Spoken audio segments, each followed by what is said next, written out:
நீங்கள் பார்த்துக் கொண்டிருப்பது நமது கேப்டன் டிவி, இளைஞர்களின் இதய துடிப்பு. சிங்க தமிழர்களால் சங்க தொட்டிலே தங்க தமிழ் வளர்த்த சிங்கார மாமதுரையின் முதல் வணக்கம்.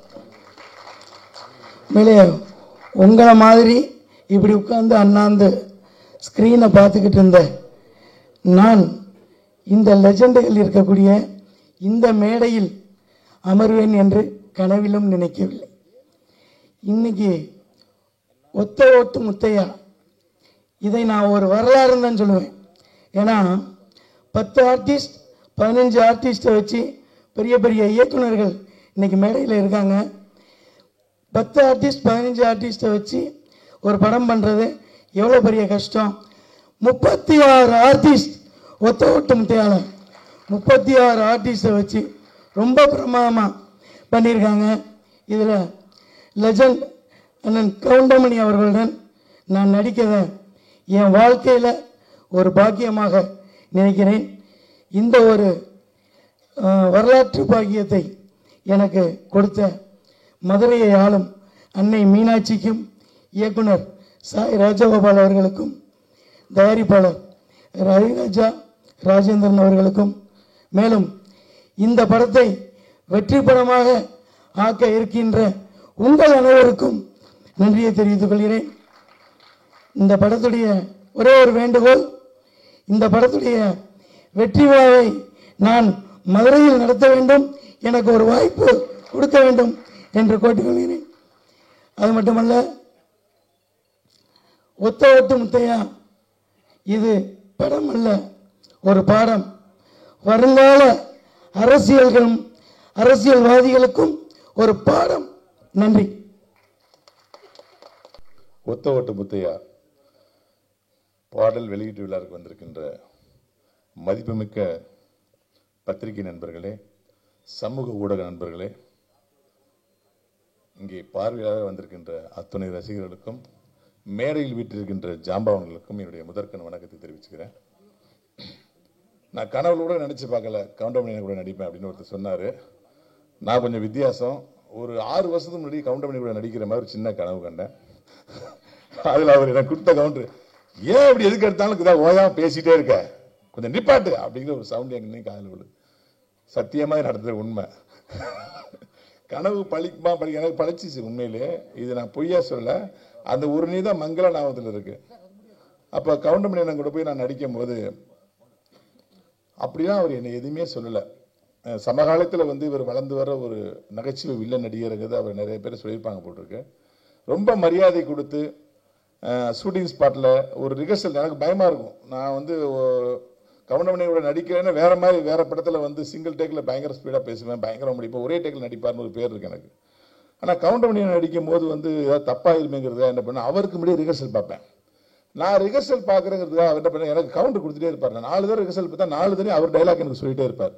எனக்கு ஷாக்காக இருக்கும். ஒரு தடவை சொல்லிட்டு விட்டுடலாமே, நம்மளுக்கு கம்பெனி கொடுக்குறாருன்னு நினைப்பேன். அது என்ன ஒரு உண்மைன்னா, ஒரு கலைஞன் முயற்சி பண்ணுறான், நல்ல டேக் வரணும்னு, அதுக்கு நம்ம உதவி பண்ணணுங்கிற ஒரு தன்மை இத்தனை வயசு வரைக்கும் இருக்கு. அதை நான் பார்த்தேன். இந்த இடத்துல நான் 2 பேருக்கு மிக முக்கியமாக நன்றி சொல்லணும். ஒன்று இயக்குனர், எங்களுடைய எழுத்தாளர் சங்கத்தின் தலைவர், திரைக்கதை மன்னர் பாக்கியராஜ் சார் அவர்களுக்கு. என்னன்னா, இன்னைக்கு பாக்கியராஜ் சார் இல்லைன்னா நம்மளை இத்தனை வருஷமா சிரிக்க வச்சுட்டு இருக்க கவுண்டமணி சாருடைய காமெடி ஒன்று இருந்திருக்காரு.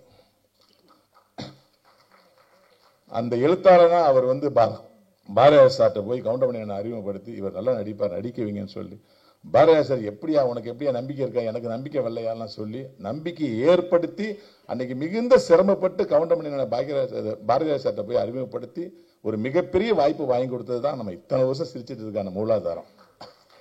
இந்த பாக்கியராஜ் சாரும் ஒருத்தர் இல்லைன்னா கவுண்டமணி வந்திருப்பாரு, ஆனா எப்ப வந்திருப்பாரு எனக்கு தெரியாது. அப்படிப்பட்ட மனசுக்கு எங்க பாக்கியராஜ் சாருக்கு மிகுந்த நன்றி. அப்புறம் இங்க எங்களுடைய இயக்குனர் பி வாஸ் சார் இருக்காங்க.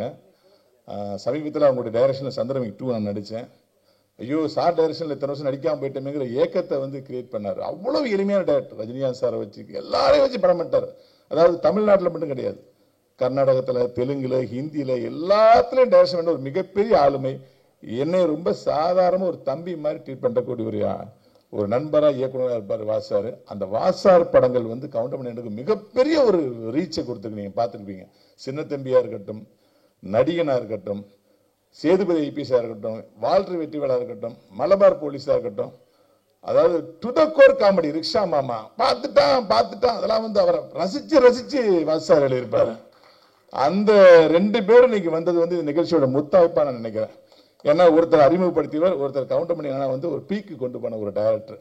அது மண்ணலையெல்லாம் அந்த ஒத்தக்கட்டு கூலிங் நடி போட்டு ரஜினி சார் வருவார் காமெடிலாம் தேட்டரில் போய் ஐயோ நான் மறக்கவே மாட்டேன். அந்த கவுண்டமணியோட நடிக்க பிறகு ஒரு பேரானதத்தில் இந்த படத்தில் அவங்க சொன்ன சம்பளத்தை நான் ஒத்துக்கிட்டேன். ஏன்னா ஆர்குமெண்ட்லாம் இல்லை, வந்தாங்க பேசினாங்க, இதான் சம்பளம்னா இவ்வளோ தான் கொடுக்க முடியும் சார் அப்படின்னாங்க. நான் ஒன்றுமே சொல்லலை, உடனே ஓகே பண்ணேன். ராஜகோபால் சார் வந்து ஒரு மிக சிறந்த இயக்குனர், டைலாக் ரைட்டராக உங்களுக்கு தெரியும், ஒரு கதையாசிரியர் தெரியும், ஒரு காமெடிட்டராக தெரியும். ஆனால் ஒரு திட்டமிட்டு படம் பண்ற ஒரு டைரக்டர் நான் பார்த்தேன். எனக்கு வந்து ஒரு குறிப்பிட்ட நாள் சொன்னா இத்தனை நாள்ல முடிச்சிடணும் சார் இந்த பேமெண்ட்டுக்கு ஒத்துக்கினார். சார் 36 ஆர்டிஸ்ட் இருக்காங்க, இத்தனை நாள் எப்படி முடிக்க முடியும்? யாரும் 2 ஆர்டிஸ்ட் இல்லைனா கூட டேட் மாறிட்டே இருக்குவேன் சார். நான் சார் இத்தனை நாள் முடிச்சிருவேன் நம்புகனாரு. சொன்ன மாதிரி எனக்கு சொன்ன டேட்ல அப்படியே படத்தை முடிச்சார். இந்த இயக்குநர்கிட்ட திட்டமிடுதல் என்ன நம்ம கத்துக்கணும். உண்மையிலே ராஜகோபால் சார் வந்து ஒரு டைரக்ஷன் பண்ணும்போது இப்போ ஆர்டிஸ்ட் இருக்காங்க, ஒரு 10 ஆர்டிஸ்ட் இருந்தாவே டைரக்டருக்கு டென்ஷன் வந்துடும். இவங்களை எப்படி ஹேண்டில் பண்றது, எல்லாம் கேரவன்ல உட்காந்துருப்பாங்க அசம்பிள் பண்ண அப்படின்னு ரொம்ப ஈஸியா டேக்கிள் பண்ணுவாரு. யாருக்கு என்ன ஷாட் அவங்கள மட்டும் கூப்பிடுங்க, மற்றவங்க டிஸ்டர்ப் பண்ணாங்க பாரு. ரொம்ப எளிமையா கோவமே படாம அப்படி அழகா இருப்பாரு. அவர் டைரக்ஷன்ல நடிச்சுட்டே இருக்கலாம்னு தோணும். சுதந்திரம் நிறைய கொடுப்பாரு. இந்த படத்துல வந்து இவ்வளவு தூரம் பாத்தீங்கல்ல, இன்றைய அரசியலை மிக தெளிவாக யார் மனசு புண்படாம புட்டு வச்சிருக்காரு. உங்க எல்லா கட்சிக்காரர்களும் இந்த அரசியல் பிடிக்கும். எல்லா கட்சியோட நல்ல விஷயங்களை அழகா சொல்லியிருக்காரு. இந்த படம் மிகப்பெரிய வெற்றி பெறும். இந்த படத்தை தயாரிச்ச ரவிராஜா அவர்கள் வந்து பிளேட் வர லேட்டா சொன்னாங்க. அவர் இந்த ஃபங்க்ஷனுக்கு மட்டும் இல்லை, இது வரைக்கும் நான் அவரை பார்த்ததே இல்லை. அவர் இடத்துல வந்து கோவை லட்சுமிராஜன் தான் இருந்து அந்த இடத்தை பூர்த்தி பண்ணாரு. ஒரு தயாரிப்பிலிருந்து எவ்வளவு மெனக்கெட்டு ஒரு ப்ராஜெக்டை காப்பாற்றுவாரோ, எவ்வளவு சிக்கனமா பண்ணுவாரோ, அந்த சிக்கனத்தை அவர் உட்கார்ந்து பண்ணாரு. இணை தயாரிப்பாளர் சொல்லுவாங்க. என்னை பொறுத்த வரைக்கும் நான் பார்த்த தயாரிப்பாளரே அவரை தான் பார்க்கிறேன். ரவிராஜா சாருக்கும் கோவை லட்சுமிராஜன் சாருக்கும் நன்றி. இந்த படத்துல கேமராமேனா வந்து ஹெக்டர் என்கிற காத்தாவன் பணியாற்றி இருக்காங்க. அவர் கொடுக்கப்பட்ட சோர்ஸ் லைட்ஸ்லாம் ரொம்ப கம்மிங்க. ஆனா பாத்தீங்கன்னா எவ்வளவு தெளிவா இருந்ததுன்னு. ரொம்ப கம்மியான ஒரு சோர்ஸ் கொடுத்தோம், அவைலபிள் லைட்ஸ் கொடுத்தோம். அவர் அவைலபிள் லைட்ஸை வச்சுட்டு அவர் வந்து பிரமாதமா பண்ணியிருக்காரு. அப்படி மியூசிக் விபின் தாஸ் வந்து எல்லாமே எதற்கு தான் ஆசைப்பட்ட பாலகுமார் படத்தில் உங்களுக்கு தெரியும். ஆனால் எனக்கு அவர் நடிகராக மலையாள படத்தில் மிஷன் 9 டேஸ்னு ஒரு படம் மேஜர் ரவி டைரக்ஷன் பண்ண மம்முட்டி சார் படத்தில் வந்து நான் வந்து கெம்பையான ஒரு கமிஷனர் கேரக்டர் பண்ணேன். அது வந்து மறைந்த பாரத பிரதமர் திரு ராஜீவ்காந்தி மரணத்தை பற்றிய படம். அந்த ராஜீவ்காந்தி அவர்களாக விபின் தாஸ் நடிச்சது அந்த படத்தில். அப்பேற்பட்ட கலைஞன் இன்னைக்கு தமிழ் சினிமாவில் அவர் இல்லாத படங்களே இல்லை. மிக எளிமையான மியூசிக் டைரக்டர். இந்த படத்தில் நடித்த மயில்சாமி என்னுடைய சன்னு, நம்ம சிங்கபுத்தண்ண சாருடைய மகன், அதுக்கப்புறம் நாகி சார் பேரன், அவங்க கூட சேர்ந்து நடித்த இந்த 3 ஹீரோயினி, என்னோட சேர்ந்து நடித்த இயக்குனர் நடிகர் சி ரங்கநாத் சார், அனுமோகன் சார், நம்மளுடைய சிசர் மனோகரன் சார், எல்லாத்துக்கும் என்னுடைய வையாபுரி என்ன, எல்லாத்துக்கும் என்னுடைய மனமார்ந்த நன்றிகளையும் வாழ்த்துக்களையும் தெரிவிச்சுக்கிறேன். இந்த ஒத்த ஓட்டு முத்தையா நிறைய ஓட்டுகளை பெறும், 7.5 கோடி ஓட்டுகளையும் பெறும் நான் சொல்றேன். நன்றி, வாழ்த்துக்கள். ஒத்த ஓட்டு முத்தையா படத்தினுடைய பாடல் வெளியீட்டு விழாவிற்கு வருகை புரிந்திருக்கிற ஊடக மற்றும் பத்திரிகை நண்பர்களே,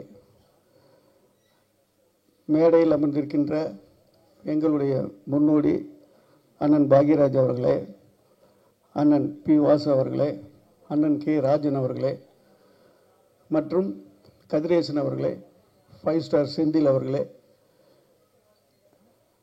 இந்த படத்தினுடைய தயாரிப்பாளர் கோவை ராஜன் அவர்களே, என் அன்புக்குரிய நண்பர் இயக்குனர் ராஜகோபால் அவர்களே மற்றும் ரவிமரியா அவர்களே, அனுமோகன் அவர்களே, வையாபுரி அவர்களே, ஓஏகே சுந்தர் அவர்களே மற்றும் அனைத்து நடிகர்களே, தொழில்நுட்ப கலைஞர்களே, உங்கள் அனைவருக்கும் என்னுடைய பணிவான வணக்கம்.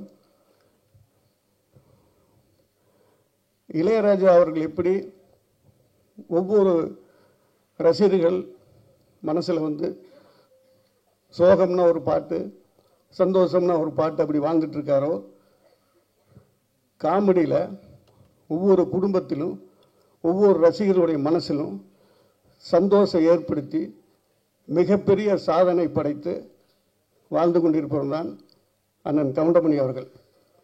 காலத்தாலும் அவருடைய காமெடியை வந்து நம்ம மறக்கவே முடியாது. அவரோட நான் வந்து 90லிருந்து உதவி இயக்குனராக 95க்கு அப்புறம் இயக்குனராக பணிபுரிஞ்சிருக்கேன். அவரை பற்றி ஒரு சில வார்த்தைகள் நான் இங்கே சொல்ல விரும்புகிறேன். நேரம் தவறாமை அப்படின்னா சிவாஜி சாரை சொல்லுவாங்க. நான் அவரோட ஒர்க் பண்ணதில்லை. ஆனால் கவுண்டமணி சார் நேரம் தவறாமையில் நம்பர் 1. எல்லா நடிகர்களும் சீக்கிரம் அனுப்பிச்சிருங்க, எப்போ எடுப்பீங்கலாம் கேட்பார். இவர் நம்ம என்ன சொல்கிறோமோ 7 மணிக்கு வாங்கினா வருவார், 11 மணி வரைக்கும் ஒர்க் பண்ணுவார். அந்த டெடிகேஷன் வந்து அதனால தான் இன்னும் அவர் இந்த சினிமாவில் இருந்துகிட்ருக்காரு. அது மட்டும் இல்லை, டாடா பிர்லான்னு நான் ஒரு படம் பண்ணேன். அதில் வந்து ஒரு இன்டர்வியூ சீனில் வந்து மரத்தில் தொங்கணும், கார் அப்செட் ஆகிருக்கும். கிட்டத்தட்ட தலைக்கோணத்தில் ஷூட்டிங்கு. ஒரு 150 அடி உயரத்தில் டூ போட்டுக்கலான்னு சொல்கிறோம் எல்லாருமே. கேட்காம பிடிவாதமாக தொங்கி அந்த சீனை நடித்து கொடுத்தாரு. அதெல்லாம் சாதாரண விஷயம் இல்லை. யாரும் அப்படிலாம் ரிஸ்க் எடுக்க மாட்டாங்க. அதே மாதிரி அந்த படத்தில் கிளைமேக்ஸில் குதிரையில் வர்ற மாதிரி டூ போட்டுக்கலான்னு சொல்கிறோம், ஜீப்பு சேஸ் பண்ணிட்டு போகிற மாதிரி. இல்லை, நானே தான் நடிப்பேனார். எங்களுக்கெல்லாம் பயம். அந்த சேஸிங்கில் குதிரை ஜீப்புக்கு முன்னாடி போகிற அளவுக்கு அந்த குதிரையை ஓட்டினார். அந்த அளவுக்கு அவர் நம்ம காமெடினா மட்டும் பார்க்குறோம். அவர்கிட்ட ஏகப்பட்ட திறமைகள், டெடிகேஷன், உழைப்பு இன்னும் அது இருந்துக்கிட்டே இருக்குது. அதனால தான் அவர் இந்த இடத்துல இருக்கார். அவருக்கு என்னுடைய வாழ்த்துக்கள். அவர் இன்னும் நீண்ட ஆயுள் ஆரோக்கியத்தோடு வாழணும். அதே மாதிரி ராஜகோபால் அவருடைய படங்கள் நிறைய அவர் வந்து காமெடி ட்ராக் எழுதியிருக்காரு. அதுவும் எல்லாமே காலத்தை அழிக்க முடியாத ஒரு விஷயம். இந்த படம் அப்படி தான். எழுதுகிற படத்துக்கு அவ்வளோ ஹைலைட்டாக பண்ணுறாரு, டைப் பண்ணுற படத்துக்கு எவ்வளோ பண்ணியிருப்பார். அந்தளவுக்கு அவர் உழைச்சிருக்காரு. ஒரு சாங் பார்த்தீங்கன்னா தெரியும், கவுண்டமணியனுடைய அந்த முக்கியமான பஞ்சு அதெல்லாம் வச்சு ஒரு சாங்கு அன்றைக்கே ஸ்நேகன் எழுதியிருப்பார்னு நினைக்கிறேன். அவருக்கு வாழ்த்துக்கள். இந்த மாதிரி எல்லா உடைய ஒரு படம் சக்ஸஸ் ஆகிறதுக்கான விஷயம்லாம் இந்த படத்தில் இருக்குது. இது வந்து ஒத்த ஓட்டு முத்தியாங்கிறது டைட்டில் மட்டும்தான். ஆனால் ரசிகர்களுடைய ஒட்டுமொத்த ஓட்டும் இந்த முத்தியாவுக்கு தான். என்னுடைய வாழ்த்துக்கள். நன்றி. Thank you sir. ஒவ்வொரு விஷயம் இந்த படத்தில் டைரக்டர் சாருக்கு ஒரு மிகப்பெரிய நன்றி சொல்லணும் நான். அண்ட் ப்ரொடியூசர் சாருக்கும் அந்த டீமுக்கும், கோவை பிரதர்ஸ் அண்ட் குரூப்புக்கும் நன்றி. ஆனால் என்ன கொஞ்சம் பேமெண்ட் டிலேயாக வரும். அதுக்கப்புறம் வந்துட்டு பார்த்திங்கன்னா எங்கள் தாத்தாவோட கவுண்டமணி சார் நடிச்சிருக்காரு. எங்கள் அப்பா ஆனந்த் பாபு அவரோட கவுண்டமணி சார் பண்ணியிருக்காரு. நான் அவர் கூட நடிக்கிறது ஒரு மிகப்பெரிய சந்தோஷம், எனக்கு ஒரு பாக்கியம்னு சொல்லலாம். அண்ட் 3 ஜென்ரேஷனாக பண்ணிகிட்ருக்கோம். So it was such fun. And என்ன கூட நடித்த இந்த டீமுக்கு எல்லாருக்கும் ஒரு பெரிய நன்றி. ரொம்ப ஃபன்னாக போச்சு shooting. And it was such a good, எப்படி சொல்ல, ஒரு ஒர்க் ஸ்பாட்டுன்னு இல்லாமல் ஒரு ஃபன் ஸ்பாட்டாக இருந்தது நம்மளுக்கு. And thank you to all the legends sitting here. And எல்லாருக்கும் என் அப்பா ஸ்தானம் தான். So thank you all for coming and thank you for blessing this. And thank you மக்கள். God bless this whole team and project. Thank you all for everything. Thank you. அனைவருக்கும் வணக்கம். இங்கே வந்து எங்களுடைய நிகழ்ச்சிக்கு சிறப்பு விருந்தினராக வந்துள்ள அனைவருக்கும், பத்திரிகை ஊடக நண்பர்கள் அனைவருக்கும் என்னுடைய வணக்கத்தையும் நன்றியும் தெரிவித்துக் கொள்கிறேன். சின்ன வயசில் வந்து கவுண்டமணி சாரோட நிறைய காமெடிஸை பார்த்து ரசிச்சிருக்கோம். நான் இவ்வளோ பெருசாக வளர்ந்து நான் அவர் கூட நடிப்பேன் அப்படிங்கிறது கொஞ்சம் கூட நினச்சி பார்க்காத ஒரு விஷயம். அந்த மாதிரி ஒரு விஷயத்தை எனக்கு ஏற்படுத்தி கொடுத்த இயக்குனர் ராஜகோபால் சாருக்கும் ப்ரொடியூசர் சாருக்கும் எல்லாருக்கும் என்னுடைய நன்றியை தெரிவித்துக் கொள்கிறேன். படம் ரொம்ப நல்லபடியாக வந்திருக்கு. கண்டிப்பாக எல்லாரும் எங்களுக்கு சப்போர்ட் கொடுங்க. நாங்கள்லாம் வளர்ந்து வரக்கூடிய கலைஞர்கள், எங்களுக்கு கண்டிப்பாக உங்களோட சப்போர்ட் இருக்கணும். அது மட்டும் இல்லாமல் இதில் வந்து இது ஒரு பெரிய குரூ. இவங்க எல்லாருக்கூடையும் சேர்ந்து நடித்தது எனக்கு ரொம்ப சந்தோஷம். ஒவ்வொரு நடிகர்கள்கிட்டேருந்தும் நான் நிறைய விஷயங்களை கற்றுக்கிட்டேன். அது இந்த ஒரு சந்தர்ப்பத்தை ஏற்படுத்தி கொடுத்த அனைவருக்கும் என்னுடைய நன்றியை தெரிவித்துக் கொள்கிறேன். நன்றி, வணக்கம். இங்கே வருகை தந்திருக்கும் என்னுடைய பத்திரிகை சொந்தங்களாகிய உங்கள் அனைவருக்கும், மேடையில் வீட்டிற்கும் மிகப்பெரிய ஜாபவான்களாக அமர்ந்திருக்கும் அனைவருக்கும், பாக்யராஜ் அங்கிள் அவர்களுக்கும், கே ராஜன் அங்கிள் அவர்களுக்கும், திரையொலியின் பொக்கிஷம் அண்ணன் கவுண்டமணி அண்ணன் அவர்களுக்கும் மற்றும் மேடையில் அமர்ந்திருக்கும் அனைவருக்கும் என்னுடைய முதற்கண் வணக்கங்கள். இந்த படத்தில் நானும் ஒரு கேரக்டர் பண்ணியிருக்கேன். அதுவும் ஒரு பொக்கிஷத்தோடு நடிக்கிற ஒரு கேரக்டர் பண்ணியிருக்கேன். அது அண்ணனோட பண்ணது தான். அகில உலக சூப்பர் ஸ்டார் காமெடியில் வந்து அண்ணன் மட்டும்தான், எப்பவும் அண்ணன் மட்டும்தான். ஸோ அவரோடு நடித்ததில் எனக்கு ரொம்ப சந்தோஷம், மிக பெருமை. ஸோ இந்த படத்தில் எனக்கு வாய்ப்பளித்த திரு ராஜகோபால் அண்ணன் அவர்களுக்கும், இந்த படத்தில் நடித்த அனைத்து நடிகர்களுக்கும் என்னுடைய நன்றி கலந்த வணக்கத்தை தெரிவித்துக் கொள்கிறேன். இந்த படத்துக்கு உங்களோட சப்போர்ட் நிறைய வேணும். ஸோ இந்த படத்துக்காக நல்லா ப்ரமோட் பண்ணி வேறு லெவலில் நீங்கள் கொண்டு வருவீங்கன்னு எனக்கு இது நினைக்கிறேன். Thank you very much. எனக்கு பேச வாய்ப்பளித்த சகோதரர்களுக்கு நன்றிங்க. எல்லோருக்கும் வணக்கம். மேடையில் இருக்க பெரியவங்களுக்கும் வணக்கம். தலைவன் வேறு ரகம். சின்ன வயசுலேருந்தே பார்த்துருக்கோம், அவரை ரசிச்சிருக்கேன், அவரோட காமெடியை. ஆனால் அவரோட படம் நான் ஒர்க் பண்ணணுன்னு எதிர்பார்க்கவே இல்லை. நிறைய பேர் சொல்லுவாங்க ஷூட்டிங்க்கு பின்னாடி நிறையா அவர் பேசுகிற விஷயம் அதை விட காமெடியாக இருக்கும் அப்படின்னு. ஆனால் இதில் ஒவ்வொரு நாளும் அதை நான் அனுபவித்தேன். அது நிறைய சொல்ல முடியாது. அதனால் அது ஒவ்வொரு நாளும் அதை அனுபவிச்சுட்ருக்கேன். இது வந்து வாய்ப்பாக நினைக்கல. இந்த படத்தில் நான் ஒர்க் பண்ணது ஒவ்வொரு நாளும் அவர் கூட ஒர்க் பண்ணதை வந்து அனுபவமாக தான் நினச்சிட்ருக்கேன். இந்த வாய்ப்பை கொடுத்த தயாரிப்பாளர், இணை தயாரிப்பாளர், இயக்குனர் அனைவருக்கும் நன்றி. இந்த படத்தில் ஒர்க் பண்ண டெக்னீஷியன், நடிகர்கள் எல்லாருக்கும் நன்றி, வணக்கம், வாழ்த்துக்கள். அப்புறம் இந்த திரைப்படம் எனக்கு கிடைக்கிறதுக்கு மெயின் காரணமாக இருந்த ஆர்ட் டைரக்டர் மகேஷ் அவர்களுக்கு மிகப்பெரிய நன்றி. இந்த வாய்ப்பு அளித்த அனைவருக்கும் நன்றி. நிக்கில் அண்ணனுக்கும் நன்றி, வணக்கம். Thank you so much, sir, of the great, wonderful visuals. ரொம்ப அழகாக இருந்தது. ஒரு ஃபர்ஸ்ட் டைம் ப்ரொடியூசர்ஸ் இவ்வளோ பெரிய ஒரு ப்ராஜெக்ட் எடுத்து இவ்வளோ சக்ஸஸ்ஃபுல்லாக ஆடியோ லான்ச் கொண்டு வந்து ரிலீஸ் பண்ண போகிறாங்க. So congratulation sir, welcome to the Tamil industry. இந்த மாதிரி சூப்பர் ப்ரொடியூசர்ஸ் நம்ம தமிழ் இண்டஸ்ட்ரிக்கு வரணும், படம் சப்போர்ட் பண்ணணும். And that too with someone like Goundamani sir. எனக்கு ஃபஸ்ட்டு கால் வரும்போதே கவுண்டமணி சார் ஹீரோன்னு கால் ராஜன் சார் கூப்பிடும் போதே நான் ஸ்டோரி கேட்கல, நான் பண்ணுறேன்னு சொல்லிட்டு நான் ஆட்டோமேட்டிக்காக வந்து பண்ணேன். நான் பண்ண படம் from Santhanam sir to Yogi Babu, darling, எல்லாரும் நான் ஒர்க் பண்ணும்போது எல்லாருமே சொல்கிறது அவங்க inspiration has always been Goundamani sir. And he will inspire generations to come. அவ்வளோ பயங்கரமாக பஞ்ச் அடிப்பார் சார். அவங்க சொல்கிறாங்க மைக் டைசன், முகமது அலி தான் பஞ்ச் கிங்னு, நான் சொல்கிறது கவுண்டமணி சார் தான் பஞ்ச் கிங்னு நான் சொல்கிறது. So thank you to Snehan sir and மோகன் ராஜன்ஜி. லிரிக்ஸ் சூப்பராக எழுதுனாங்க. And the songs have come out very well. All the technicians have done a wonderful job. The 3 pairs சூப்பராக பண்ணியிருக்காங்க. Thank you all very much. படம் சூப்பராக வந்திருக்கு, எல்லாரும் என்ஜாய் பண்ணுங்கள். Thanks to my musicians, to all the artist இந்த movie. Sir Ravi Mariya sir எனக்கு 2007 இருந்து தெரியும், என் சைல்ட்ஹுட் ஃப்ரெண்ட் அவர் ஆக்சுவலி. ஸோ படம் ஹியூமரஸாக இருக்கும். ராஜகோபால் சார் டைரக்ஷன் எவ்வளோ எக்ஸ்பீரியன்ஸ் இருக்குது. ஒரு தாட்டி அவர்கிட்ட உட்காரும் போது எவ்வளோ படத்துக்கு அவர் எழுதியிருக்காரு. ஒரு காமெடி சீன் உறவு பண்ணுறது எவ்வளோ கஷ்டம்னு எனக்கு தெரியுது. ஏன்னா சிரிக்க வைக்கிறது சச் எ டிஃபிகல்ட் ஜாப். அவர் சூப்பராக பண்ணியிருக்காரு. எல்லாருமே என்ஜாய் பண்ணுங்கள். P Vasu sir, Bhagyaraj sir, Rajan sir, thank you so much for gracing this occasion. And I will all see you. மதுரையில் நம்ம சக்ஸஸ் பார்ட்டி பார்த்துக்கலாம். Thank you very much. Thank you so much sir. இதுக்கு எல்லாருக்கும் வணக்கம். எல்லாருமே சொல்கிறது மாதிரி இந்த மேடை எனக்கும் ஒரு முக்கியமான பதிவாக பார்க்குறேன். நம்ம எவ்வளோ படங்களை ஒர்க் பண்ணியிருப்போம், எவ்வளோ பேருக்கு எழுதியிருப்போம். சின்ன வயசில் பள்ளிக்கூடம் போகும்போது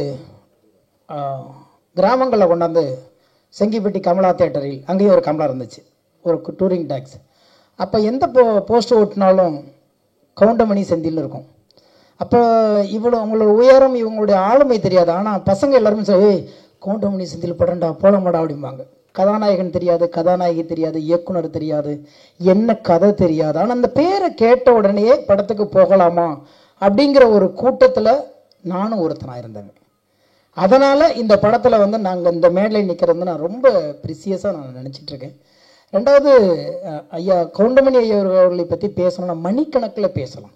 ஏன்னா அவர் ஒரு காலகட்டத்தில் அந்த சினிமாவுக்கு நான் வந்ததுக்கு பிறகு நிறைய மனிதர்களை பற்றி படிக்க போகும்போது பார்த்தா, கதாநாயகர்களை நம்பி எடுத்தார்களோ இல்லையோ, ஐயா கவுண்டமணியை பற்றி நம்பி எடுத்த தயாரிப்பாளர்கள் ஏராளமான பேர் திரையுலகில் இருந்துட்டு இருக்கிறாங்க.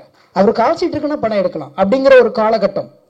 அதே போல இன்னைக்கு வந்து எனக்கு ரொம்ப ஆச்சரியமா இருக்கும், எவ்வளோ பெரிய நிகழ்வுகளை கூட ஒரு புன்னகையால் கடந்து போகலாங்கிறத வந்து அழகா சொன்னது அவர் தான். இன்னைக்கு உலகத்திலேயே மிகப்பெரிய சர்வாதிகாரியாக நினைக்கப்பட்ட ஹிட்லரையே ஒரு நகைச்சுவை நடிகன் தான் ஈஸியா வந்து ஒரு கேளிக்கை சிரிப்பால கடந்து போனோம். சார்லி சாப்ளின்ங்கிற ஒரு மிகப்பெரிய நடிகன், அவன் பெயரை சொல்றதுக்கு பயப்பட்டுச்சு உலகம், ஹிட்லர்னு பெயரை சொல்றதுக்கு பயப்பட்டுச்சு. ஆனால் ஒரு நகைச்சுவை கலைஞன் திரையில நின்று சாதாரணமா போற போக்குல தூசியை தட்டி வர்றது மாதிரி ஒரு ஒற்றை புன்னகையால் கடந்து போனான். அந்த விஷயத்த அப்படியே மொழி மாற்றி தமிழ் திரை உலகத்துல பாத்தீங்கன்னா, இவர் எவ்வளவு பெரிய விஷயங்களையும் ஈஸியா ஒற்றை சிரிப்புல கடந்து போக கத்துக் கொடுத்தவர் ஐயா கவுண்டமணி ஐயா அவர்கள். அவருடைய படத்துல இன்னைக்கு நானும் ஒரு ஓரத்துல ஒரு புள்ளியா இருக்கேங்கிறது ரொம்ப மகிழ்ச்சியா இருக்கு. இந்த படத்துக்கு நான் இங்க இருக்கிறதுக்கான காரணமா இருந்தது வந்து இயக்குனர் ராஜகோபால் சார். அவர் 10 வருஷத்துக்கு முன்னாடியே என்ன கதாநாயகனா வச்சு படம் எடுக்கிறதுக்கு ஒரு கதை சொல்ல வந்தார். அன்னையிலேருந்து நாங்க சிறந்த ஒரு நட்போடு நாங்க பழகிட்டு இருக்கிறோம். அப்ப நாங்க ஒரு முடிவு பண்ணோம், ஆனால் கவுண்டமணி ஐயா பேசின பஞ்சு டயலாக்லாம் வச்சு ஒரு பாட்டு பண்ணலாமான்னு. எடுத்தோம்னா கொட்டுது, ஒரு 50 பாட்டு பண்ணலாம் போல இருக்கு, அவ்வளோ நகைச்சுவைகள். ஆனால் எல்லாத்தையும் ஒரு அடக்க முடியாது இல்லையா, ஒரு சங்குக்குள் சமுத்திரத்தை அடைக்க முடியாத மாதிரி ஒரு சின்ன துளி இந்த படத்துக்கு எதெல்லாம் தேவையோ எதெல்லாம் வேணுமோன்னு எடுத்துக்கிட்டு அதை ரொம்ப சிரமப்பட்டோம். அந்த டயலாக்கை மட்டும்தான் ஒரு வார்த்தை கூட நான் யோசிக்கவே இல்லை. அண்ணன் ஏற்கனவே பேசி வச்சுட்டாங்க. நாமெல்லாம் ரசித்த வரிகள், ரசித்து கை தட்டின வரிகள், அதையெல்லாம் எங்கெங்கே கோக்கணுங்கன்ட்டு இயக்குனர் இசையமைப்பாளர் சித்தார்த்த கூட உட்காந்து அந்த பாட்டை பண்ணோம். எனக்கு ரொம்ப மன நிறைவாக இருந்துச்சு. இன்றைக்கி நான் கேட்கும் பொழுது வீட்டிலையும் சிரிச்சுக்கிட்டே இருப்பேன். அந்த பாட்டு எழுதும்போது நம்புறீங்களே இல்லையோ ஒரு 50 பக்கம் எழுதியிருப்பேன் அதுக்கு. ஏன்னா அவ்வளோ டயலாக்லேருந்து எடுத்து கொஞ்சம் கொஞ்சமாக நாங்கள் சேகரித்து ஒரு அழகான ஒரு ரசனைக்குரிய ஒரு பாடலாக கொடுத்தோம். அதே மாதிரி ஒரு கமர்ஷியல் சாங், வழக்கமாக ஸ்னேகனாக ஒரு கமர்ஷியல் சாங் கொடுப்பாங்க, அப்படியே ஒரு முத்திரை குத்தி வச்சுருக்காங்க. அதனால் இந்த படத்தில் 2 பாட்டு எழுதியிருக்கிறேன். அதை மீறி இந்த 2 பாட்டு எழுதுறது படத்துக்கு நம்ம வந்து இந்த ஒரு பாடலாசிரியர் நிற்கிறதை விட கவுண்டமணி ஐயாவுடைய நான் சின்ன வயசில் பள்ளிக்கூடத்தில் ரசித்த ஒரு மகா கலைஞனுடைய ஒரு படத்தில் நானும் இருக்குங்கிறது ரொம்ப மகிழ்ச்சி. எனவே 1000 நடிகர்கள் வந்தாலும் அடுத்த தலைமுறை நடிகர்கள் அவர்களை ஓரங்கட்டி கொண்டே இருக்கிறார்கள். எல்லாருக்கும் மாற்று இருக்கிறது, ஐயா கவுண்டமணி ஐயாவுக்கு மட்டும் எப்போதும் மாற்றே இல்லை. ஒரே ஒரு கவுண்டமணி தான், ஒரே ஒரு ஜாம்பவான் தான். ஏன்னா அவரோட இடத்தை யாராலும் நிரப்ப முடியாது. ஏன்னு கேட்டிங்கன்னா, அவர் திட்டினா மட்டும்தான் யாருக்கும் கோபம் வராது, அவர் கிண்டல் பண்ண மாதிரி தான் யாருக்கும் ஒரு மாதிரி அந்த செய்ய வராது. ஏன்னு கேட்டிங்கன்னா, நேசிச்சிட்டோம். பிடிச்சவங்க எவ்வளோ சொன்னாலும் பிடிக்கும் இல்லையா நமக்கு, பிடிக்காதவன் சிரிச்சா கூட நமக்கு பிடிக்காது, ஆனால் பிடிச்சவங்க முறைச்சா கூட பிடிக்கும் இல்லையா. அந்த மாதிரி எல்லாருக்கும் பிடித்த ஒரு கலைஞன், அவரை கொண்டாட வேண்டிய ஒரு காலகட்டத்தில் நின்றுகிட்டு இருக்கிறோம். இந்த மேடையை பார்க்கும் போதெல்லாம் எல்லாமே ஒரு ரெட்ரோ காலம் திருமணது மாதிரியே இருக்கு. நம்ம வந்து விசில் அடிச்சுக்கிட்டு டூரிங் டாஸ்ல படம் பார்க்கும்போது யாரையெல்லாம் ஆகாய மாதிரி அண்ணாந்து பார்த்தோம், அவ்வளவு ஜாம்பவான்கள் இருக்கிறாங்க. அந்த மேடையில் எனக்கு ஒரு நாற்காலி கிடைத்ததற்காக தயாரிப்பாளர், இயக்குனர், இசையமைப்பாளர், என் கூட சேர்ந்து எழுதின அன்பு தம்பி மோகன்ராஜ் எல்லாருக்குமே நன்றி கூறி விடைபெறுகிறேன். நன்றி, வணக்கம். அன்பிற்கும் மரியாதைக்கும் உரிய என்னுடைய ஆருயிர் சகோதரர், நகைச்சுவை அரசு அல்ல, காமெடி கிங் அல்ல, நகைச்சுவை பேரரசு கவுண்டமணி அவர்களே, அருமை சகோதரர் பாக்யராஜ் அவர்களே, இயக்குனர் வாசு அவர்களே, 5 ஸ்டார் கதிரேசன் அவர்களே, செந்தில் அவர்களே, என் அருமை தம்பி ஸ்னேகன் அவர்களே, மற்றும் மேடையில் வீற்றிருக்கிற வல்லவர்களே, வாழ்த்த வந்திருக்கிற நல்லவர்களே, ஊடக நண்பர்களே, உங்கள் அத்தனை பேருக்கும் என் முதற்க நன்றியை நான் தெரிவித்துக் கொள்கிறேன். கவுண்டமணி அவர்கள் முதல் நாடகங்கள் நடிக்கிற போது அவரை நான் நாடக நடிப்பை பார்த்து ரசித்தவன். கலைவாணர் அரங்கம், பழைய கலைவாணர் அரங்கம் கட்டிடத்தில், அண்ணாமலை மன்றத்தில் மற்றும் உள்ள நாடக மேடைகள் எல்லாம் அன்றைக்கு நாடகங்கள், அவருடைய நாடகம் தொடர்ந்து நடக்கும். அவருடைய பாடி லாங்குவேஜ், டயலாக் டெலிவரி நாடக உலகில் அவ்வளோ ஒரு பெரிய புரட்சியை உண்டாக்கியது. அதற்கு பின்னாலே அவர் நான் 16 வயதினிலே பார்த்தேன். ஒரு அற்புதமான கற்பனையாளர், மக்களை மகிழ்விக்கின்ற ஒரு புண்ணியமான காரியத்தை செய்த ஒரு அற்புதமான மாமனிதர். ஒரு முறை நானு ஐசரி வேலன் கருங்கல் பாளையம், ஈரோடு கருங்கல் பாளையம் போனோம். ராத்திரி 11 மணி. அங்க கவுண்டமணி கிணத்திலிருந்து மீனை புதுசா பிடிச்சி, அங்க இருக்கிற ரசிகர்கள், அவருடைய ரசிகர்கள் மீனை ராத்திரி 11 மணிக்கு பிடிச்சி வறுத்து அப்ப சாப்பிட கொடுத்தா அந்த நேரத்தில் போயிட்டோம். அந்த விருந்தில் நாங்களும் பங்கு கொண்டோம். நான் சில நாட்கள் தான் அவரை சந்தித்திருக்கிறேன், ஆனால் அத்தனையும் பொன்னான நாட்கள். கவுண்டமணி அவர்கள் தமிழ் திரையுலகில் நடிகராக வந்த பிறகு இந்த தமிழ் திரையுலகம் பொற்காலமாக இருந்தது. ப்ரொடியூசர்ஸுக்கெல்லாம் ஒரு பொற்காலம். அதே சமயம் பாக்யராஜ் அவர்கள், டைரக்டர் வாசு அவர்களாம் ஒரு பீரியட், ஒரு காலத்தை தன்னகத்தை அடக்கி வைத்திருந்தார்கள். திரையுலகம் அவர்கள் கையிலே இருந்தது. தயாரிப்பாளர்கள் மகிழ்ச்சியாக இருந்தார்கள். என் அருமை தம்பி ஸ்நேகன் சொன்னதை போல படத்தை பேரை பார்த்து போஸ்டர்ல கவுண்டமணியை பார்த்தா அந்த படம் பார்க்காம மக்கள் இருக்க மாட்டார்கள்.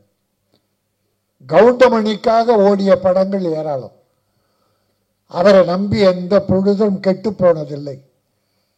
காலம் தவறாது படப்பிடிப்புக்கு வந்து நடித்து கொடுத்து ப்ரொடியூசரை காப்பாற்றியவர். தம்பி ராஜகோபால் இயக்கி இருக்கிறார். அவர் ஒரு நல்ல நகைச்சுவை எழுத்தாளர். பல படங்களுக்கு பெயர் இல்லாமலே நகைச்சுவை எழுதி கொடுத்தவர். அவர் இன்றைக்கு இந்த படத்தை இயக்கி அத்தனை கற்பனையும் கொட்டி பிரமாதமா பண்ணியிருக்கார். ஒத்த ஓட்டு முத்தையா. இந்த முத்தையா ஒத்த ஓட்டு வாங்குறானே இல்லையோ, ஒட்டுமொத்த தமிழர்களின் உள்ளத்தை கவர்வான். ஒட்டுமொத்த தமிழர்களின் நோட்டும் இந்த ஓட்டுக்கு வரும். படம் பார்ப்பார்கள். ஏனால் மக்கள் ரொம்ப அழுத்தமா இருக்காங்க, மன அழுத்தம் அதிகம். இப்படிப்பட்ட நல்ல நகைச்சுவை படங்கள் வேண்டும் என்று விரும்புகிறார்கள். இப்ப பல படம் ஃபெயிலியர் ஆகுது, சில படம் வெற்றி பெறுது. அதை பார்த்தீங்கன்னா புதுமை, பல பெரிய படங்கள் ஃபெயிலியர் ஆகி சின்ன படம் வெற்றி பெறும். சின்ன படம் ரப்பர் பந்துன்னு ஒரு பேர் சொன்னேன், டாடா, குட் நைட், நிறைய படங்கள். அப்போ நம்முடைய என்றைக்கும் evergreen comedy king of king நம்முடைய கவுண்டமணி படம் இன்றைக்கு மிகப்பெரிய வெற்றியை பெறும். ஒரு காலம் பூரா அவர் எல்லா வீட்டிலும் இருந்தார். கொரோனா காலத்தில் மக்கள் வீட்டை விட்டு வெளியே போகாத போது அந்த டிவியை திறந்து வீடியோ போட்டு கவுண்டமணி படங்கள் தான் அந்த குடும்பத்தை எல்லாம் காப்பாற்றி மக்களை மகிழ்வித்தது. ஆக எல்லா காலம் அவர் வாழுகிற காலம் வரை மக்களை மகிழ்த்து கொண்டிருப்பார். அவர் காலத்திற்கு பிறகும் இந்த சினிமா உலகிலே அவர் செய்த சாதனைகள் நிலைத்திருக்கும். பல நடிகர்கள் தலை கனத்தை குறைத்து வருமானத்திற்காக தன்மானத்தை இழந்து இருப்பதை விட கவுண்டமணி அவர்கள் எப்படி இந்த திரையுலகில் நடந்து கொண்டாரோ, எத்தனை ப்ரொடியூசரை காப்பாற்றினாரோ, எத்தனை இயக்குநர்களுக்கு பெரிய மரியாதை கொடுத்தாரோ, அதை போல அவரை வழிகாட்டியாக கொள்ள வேண்டும். இந்த ஒத்தை ஓட்டு முத்தையா தயாரிப்பாளர்களை காப்பாற்ற வேண்டும். டைரக்டருக்கு அடுத்து படங்கள் கிடைக்க வேண்டும். நிறைய நட்சத்திரங்கள், காமெடி நடிகர்கள்லாம் அற்புதமாக போட்டிருக்கார். மியூசிக் 2-3 பாட்டு பார்த்தோம். அற்புதம், நல்லா இருந்தது. மியூசிக் டைரக்டர் வாழ்த்துக்கள். அதில் ஒரு கவர்ச்சி பாட்டு. இப்பெல்லாம் பாவாடை தைக்கிறாங்க சார், பாக்யராஜ் சார் பாவாடை தைக்கிறாங்க ஃபுல்லா. ஆனால் எதை கீசி விட்டுறாங்க. ஒரு நல்ல முழுசா துணி வாங்கி பாவாடை தைச்சி ஒரு 5 இடத்துல கிழிச்சு விட்டுறாங்க. அந்த பாவாடை துணி மட்டும் தெரிய மாட்டாங்குது. நன்றி, வணக்கம். அப்புறம் ரிசீவ் ஆயிருக்குன்னு நினைக்கிறேன். Thank you so much sir, K Rajan sir, producer sir. அடுத்ததாக பேசுறதுக்காக Tamil film producer council secretary 5 star Kathiresan அவர்களை பேச அழைக்கிறேன். இவர் கொடுத்த நிறைய திரைப்படங்கள், நல்ல திரைப்படங்களை நமக்கு வந்து செலிப்ரேட் பண்ணியிருக்கோம். அனைவருக்கும் காலை வணக்கம். கவுண்டமணி அண்ணனுக்கு ரசிகனாக இல்லாதவங்க யாருமே இருக்க முடியாது. ஏன்னா அப்படி ஒரு காமெடியை கொடுத்து கிட்டத்தட்ட திரையுலகில் 40 வருஷத்துக்கு மேலே ஒரு பெரிய சாதனை படைச்சிருக்காரு. அப்படி ஒரு சாதனை படைத்த கவுண்டமணி அண்ணன் ஃபங்க்ஷனில் வந்து இன்னைக்கு கலந்துக்கிட்ட வந்து ரொம்ப சந்தோஷமாக நினைக்கிறேன். நான் நிறையா ஃபங்க்ஷனை கலந்துருக்கிறேன். பட் இந்த ஃபங்க்ஷன் என்னை பொறுத்த வரைக்கும் ஒரு சாதனை படைத்த மனிதரின் ஃபங்க்ஷனை தான் நான் பார்க்குறேன். உங்களுக்கு வந்துட்டு ஏன்னா கவுண்டமணி அண்ணன் வந்து பல 100 படங்களுக்கு அவரோட வெற்றி வந்து பெரிய உதவியாக இருந்திருக்கு. எப்படி ஒரு வீடு கட்டுறதுக்கு வந்து நம்ம ஒரு பில்லர் ஃபவுண்டேஷன் ஸ்ட்ராங்காக போடணும், அப்போதான் ஒரு சப்போர்ட்டாக இருக்குன்னு நினைப்போமோ, அந்த மாதிரி அண்ணனோட படத்தோட சப்போர்ட் காமெடிகள் வந்து பல 100 படங்களுக்கு, பல 100 கதாநாயகர்களுக்கு, பல 100 இயக்குநர்களுக்கு வந்து இந்த திரையுலக சப்போர்ட்டாக இருந்திருக்கு. வந்துட்டு நான் இப்போ வரும்போது சும்மா ரூமில் உட்காந்து அண்ணன் 5 நிமிஷம் பேசிக்கிட்டு இருந்தேன். தம்பி நான்லாம் ஷூட்டிங் அடிக்கும்போது தம்பி நான்லாம் வீட்டிலே இருக்கமா தம்பி, மாதத்துக்கு 30 நாள் அங்கே போவா இங்கே போன்னு சொல்லிக்கிட்டே இருந்தார். அப்போ சிலதெல்லாம் படித்து நான் கேள்விப்பட்டிருக்கிறேன். அப்போ சொல்லுவாங்க காலையில் 7 மணிலேருந்து 2 மணி வரைக்கும் ஏஎம் ஸ்டூடியோவில் ஷூட்டிங்கு, மதியம் 3 மணிலேருந்து 7 மணி வரைக்கும் கற்பா ஸ்டூடியோவில் ஷூட்டிங்கு, 7 மணிக்கு மேலே பார்த்தீங்கன்னா கோவூரில் ஷூட்டிங்கு. இப்படி வந்து நைட்டு பகலும் பார்க்காம ஒரு தயாரிப்பாளருக்கு வந்து ஒரு ஃப்ளெக்சிபிளாகவும், ஒரு இயக்குனருக்கு வந்து அதை முடிக்கணுங்கிறதுக்காகவும், அப்படி வந்து திரையுலகில் வந்து ஒரு சின்சியராக வாழ்ந்த மனிதர்னு சொல்லணும்னா அது கவுண்டமணி அண்ணன் தான் சொல்லணும் உங்களுக்கு வந்துட்டு. ஆனால் எனக்கு என்ன ஒரு சின்ன ஒரு வருத்தமாக இருக்குன்னா, பல 100 படங்களுக்கு வெற்றியை கொடுத்துருக்காரு அண்ணன். ஸோ அவரோட இன்னைக்கு ஒரு இசை வெளியீட்டு விழாங்கும் போது 2-3 பேர் மட்டும்தான் நன்றின்னு அடையாளமாக வந்திருக்காங்க. அது ஒன்று பாக்யராஜ் சார், இன்னொன்று வாஸ் சார். ஸோ இன்னும் ஒரு 10 பேர் வந்து இதை வந்து ஒரு இசை வெளியீட்டு விழா பண்ணியிருந்தோம்னா அதே திரைத்துறையில் வந்து ஒருத்தருக்கு ஒருத்தர் வந்து செய்யக்கூடிய நன்றியை நான் நினைக்கிறேன் வந்துட்டு உங்களுக்கு. அது நன்றி குறைஞ்சி போச்சுன்னு நினைக்கிறேன். ஏன்னா வாஸ் சார் காம்பினேஷனில் பார்த்தீங்க அப்படின்னா எல்லா படங்களுமே சின்ன தம்பியாக இருக்கட்டும், மன்னனாக இருக்கட்டும், ஒரு ரிக்ஷா மாமாவாக இருக்கட்டும், ஒரு நடிகனாக இருக்கட்டும், வாழ்க்கை வெற்றி தொடர்ந்து காமெடி அப்படி ஃபுல்லாக இருக்கும். அதே ராமராஜன் சார் படம் பார்த்தீங்கன்னா கண்டினியூவாக இருக்கிற ஆட்டக்காரன், பாட்டுக்கு நான் அடிமை, தங்கமான ராசா, ஊர் விட்டு வந்து இப்போ பல படம் இப்படி சொல்லிக்கிட்டே போய்கிட்டே இருக்கலாம் உங்களுக்கு வந்துட்டு. ஸோ அப்படி பண்ணிக்க கவுண்டமணி அண்ணன் இன்னைக்கு அவரோட படம் ஒத்த விட்டு முத்தையா. ஸோ அதுக்கு வந்திருக்க இண்டஸ்ட்ரி சார்ந்த அனைவருக்கும் நேரத்தில் நன்றியை தெரிஞ்சுக்கிறேன். வராதவங்களுக்கு நான் நன்றியை தெரிவிச்சுக்கிறேன். இந்த படத்தை ஒரு ப்ரொடியூசர் வந்து இப்போ ரவிராஜா சார்னு எடுத்திருக்காங்க, ராஜேந்திரன் ரவிராஜா சார். கோ ப்ரொடியூசர் வந்து கோவிராஜன் வந்து. ஸோ இன்னைக்கு இண்டஸ்ட்ரியில் வந்து ஃபியூ பீப்புள்ஸ் தான் படம் கண்டினியூவாக ப்ரொடியூஸ் பண்ணிக்கிட்டு இருக்காங்க. ஸோ இந்த மாதிரி புது ப்ரொடியூசர்ஸ்கள் வந்து தான் இந்த இண்டஸ்ட்ரியை வந்து வாழ வச்சுக்கிட்டு இருக்காங்க. அவங்க வந்து திரும்ப கவுண்டமணிக்கு வந்த வச்சு, ஏன்னா அவர் வந்து சாதனையை வச்சு திரும்ப ஒரு படம் பண்ணி அது ஒரு காமெடி கலக்கலாக ராஜகோபால் பண்ணியிருக்காங்க வந்து உங்களுக்கு. இது வந்து இண்டஸ்ட்ரியில் வந்து எல்லாருமே இந்த படத்தை வந்து ப்ரெஸ் பீப்புளும் சரி, பப்ளிக்கும் சரி வந்து இது வந்து கவுண்டமணி அண்ணன் வந்து இண்டஸ்ட்ரியில் பண்ணியிருக்க சாதனைக்கும் அவன் பண்ண காமெடிக்கும் நம்ம இந்த படத்தை ஒரு பெரிய வெற்றியாக்கக்கூடியது உங்களோட ப்ரெஸ் மீடியா கையில் தான் இருக்குது, உங்களுக்கு உங்கள் ரசிகர் கையில் தான் இருக்குது வந்துட்டு. அனைவருக்கும் நன்றி கூறி வெளியே நன்றி, வணக்கம்.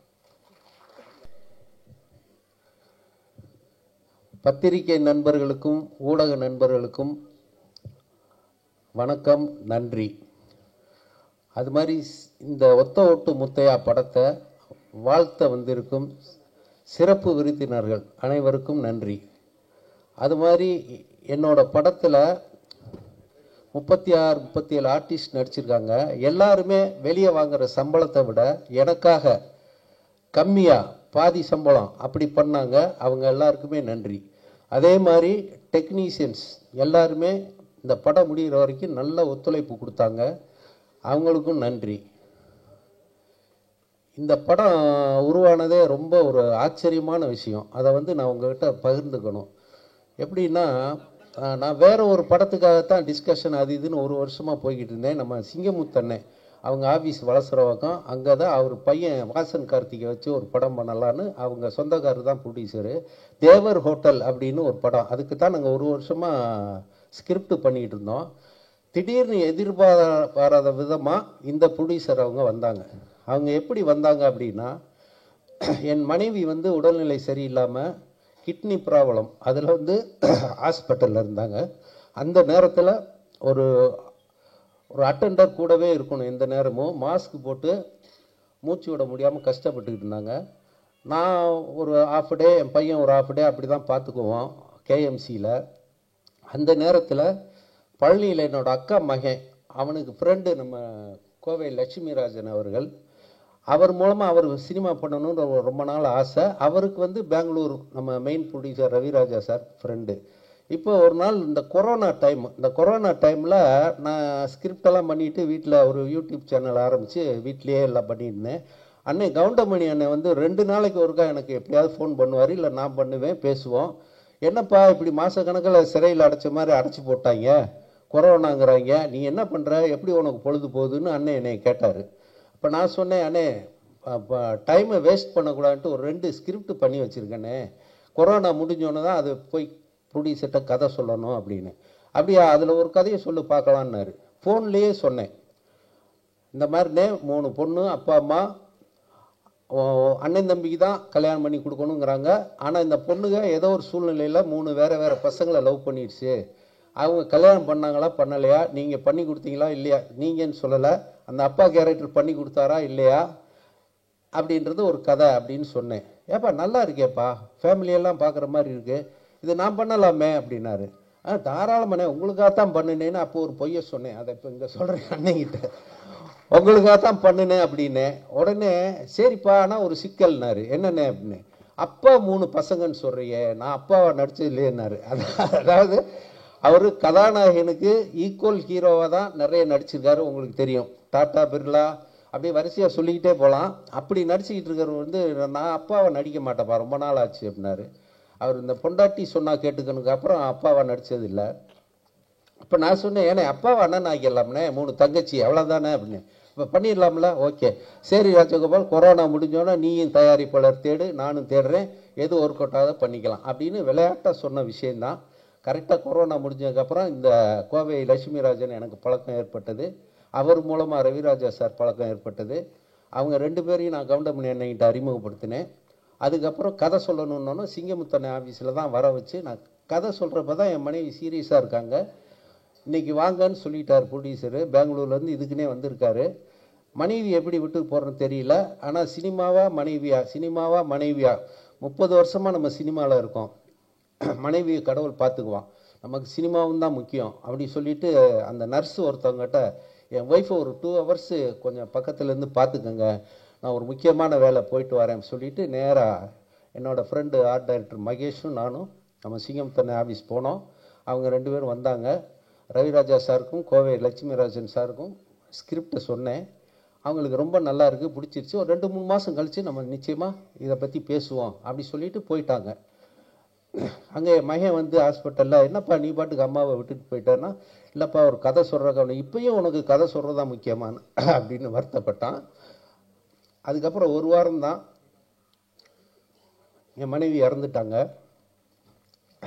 அந்த தகவல் வந்து ரவிராஜா சாருக்கும் லட்சுமிராஜன் அவங்களுக்கு தெரிஞ்சது.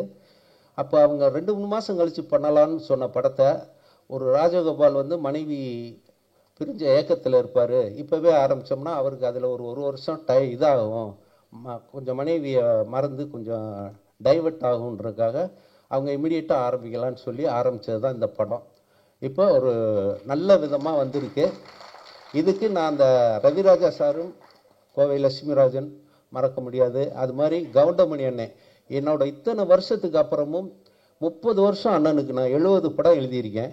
மீதி மற்ற நடிகர்கள் வடிவேல், விவேக், இவங்களுக்கெல்லாம் ஒரு 40 படம் எழுதியிருக்கேன். ஆனால் முயற்சிகள் நான் பண்ணிக்கிட்டே இருந்தேன். அது ஒன்று தான் நான் இந்த டைரக்டர் யூனியனில் இருக்கிற இன்றைக்கி இருக்கிற அசிஸ்டன்ட் டைரக்டர்ஸ், அசோசியேட் டைரக்டர்ஸ்க்கெல்லாம் நான் சொல்கிற ஒரே விஷயம், மனசு தளர விடாதீங்க. முயற்சி பண்ணிக்கிட்டே இருந்தீங்கன்னா நிச்சயமாக ஒரு நாளைக்கு உங்களுக்கு திறமை இருந்து உங்கள் கதை மேலே நம்பிக்கை இருந்தால் அது படமாகும். அது நான் சொல்கிறேன், அனுபவிச்ச விஷயத்தில் சொல்கிறேன். ரவி மரியா சார் கூட அங்கே அசிஸ்டன்ட் டைரக்டர்களுக்கெல்லாம் என்னையை தான் உதாரணமாக சொல்லுவார். இவ்வளோ வருஷத்துக்கு அப்புறமும் என்னையை நம்பி, என்ன தான் நான் 70 படம் எழுதியிருந்தாலும் என்னைய டைரக்ஷனுக்கு நம்பி, என் கதையை நம்பி அண்ணன் கவுண்டமணி அவர்கள் தேதியை கொடுத்து இந்த ப்ரொடியூசரை பேசி படம் பண்ண வச்சதுக்கு அண்ணன் கவுண்டமணி அண்ணனுக்கும் மிகப்பெரிய நன்றியை நான் சொல்லிக்கிறேன்.